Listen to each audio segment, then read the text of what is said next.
She told me she was going for a walk. The woods were thick behind the cabin. Sunset dripped gold over the hills. I let her go. I stayed with our son, Liam, playing cards on the deck, the way we always did on trips. It felt peaceful, familiar. I didn't know then I was sitting in the eye of a storm already tearing through my life. When an hour passed, I asked if he'd seen her. He didn't answer, just pulled out his phone. "Watch this," he said. The screen lit up, a dimly lit bedroom. Our bedroom in the cabin. My wife. Her back to the camera, dancing. Slow, intentional, seductive. For someone who wasn't me. Then the camera shifted. I recognized the boy instantly. Liam's best friend, Josh. 16, smirking, shirtless. My wife climbed on top of him. The video timestamp was 15 minutes ago. I couldn't speak, couldn't breathe. "She's not missing," Liam said. "She was right here." I left my phone recording. I had a feeling. I stared at my son. His jaw was tight, eyes cold, older than his age. He placed a hand on mine. "Dad, I handled everything. But we need to vanish. Tonight." I didn't ask questions, just nodded. Something primal in me had snapped. I met Sarah when we were both 23. She was fire in a quiet room. I chased her like a fool, married her within a year. We built a life, a house, a child, dreams. I thought we were solid. The cracks started subtle, late nights, sudden silences, overdone apologies. I chalked it up to stress, boredom, midlife drift. She said she was reconnecting with old friends, started mentoring some of Liam's friends too, always claimed it was about giving back. But I saw the way she looked at them. Too long, too alive. Still, I pushed it down. I loved her. Until now. That night, Liam and I left the cabin. We drove in silence. I kept glancing at him. His face was unreadable, but I saw the storm beneath. We ditched our phones in a river 3 towns away, took cash, took new IDs from my safe. I'd created them years ago, part of my exit plan from a failed business, never used. But now, they had a darker purpose. I let Liam sleep at a motel while I paced. Thought. Revenge was always mine to take, but he'd beaten me to it. Why? Morning came.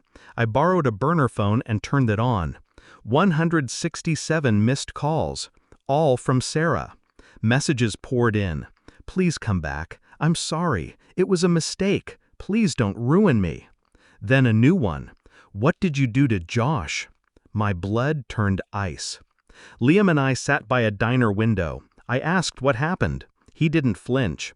I found text from her to Josh. The video was confirmation. "And Josh?" I asked.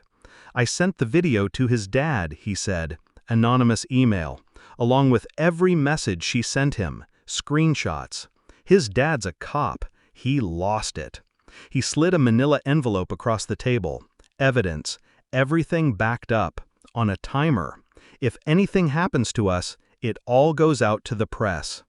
The brilliance hit me like a punch. My son had outplayed us all.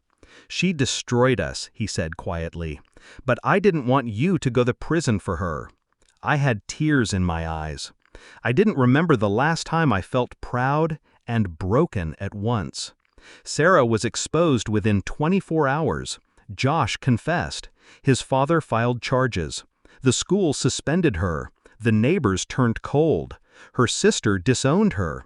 Her face was on every suburban Facebook group and whisper chain in the county. But she didn't know where we were. No one did. I watched from a distance. We stayed in safe rentals, paid in cash. Liam finished school online under a new name. I worked odd jobs, quiet and clean. Sarah tried to twist the story, said Josh was manipulating her, that the video was out of context. But her messages, graphic, desperate, time-stamped, told the real story. Her world collapsed while we watched from the shadows. Exactly how it should have. Months passed.